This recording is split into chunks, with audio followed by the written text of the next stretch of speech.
રાજ્યમાં આગના બનાવોમાં સતત વધારો થઈ રહ્યો છે ત્યારે અમદાવાદની વાત કરીએ તો અમદાવાદ જિલ્લાના ધોળકામાં નવી શાક માર્કેટ નજીક ઉભેલી કારમાં આગ લાગવાની ઘટના બની હતી.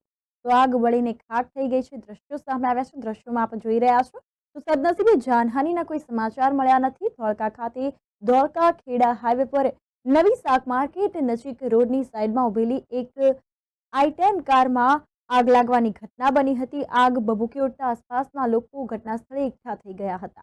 આ અંગે આ આગે વિકરાળ સ્વરૂપ ધારણ કર્યું હતું. આગના આ બનાવની જાણ થતાં જ ધોળકા ટાઉન પોલીસ ઘટના સ્થળે પહોંચી આવી હતી અને થોડી વાર માટે રસ્તો પણ બંધ કરી દેવામાં આવ્યો હતો.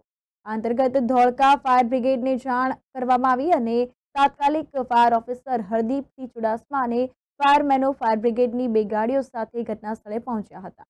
પાણીનો મારો ચલાવીને આગ પર કાબુ મેળવવાના પ્રયાસ કરવામાં આવ્યા. જો કે ત્યાં સુધીમાં તો આ કાર તે આખી બળીને ખાખ થઈ ગઈ હતી.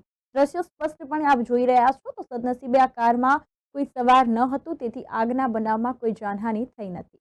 ગરમીનું પ્રમાણ દિવસે ને દિવસે વધી રહ્યું છે. આગ લાગવાના બનાવો પણ શરૂ થઈ ગયા છે. તો કારમાં શોર્ટ સર્કિટના કારણે આગ લાગવાની ઘટના બની હોવાનું અનુમાન કરવામાં આવી રહ્યું છે.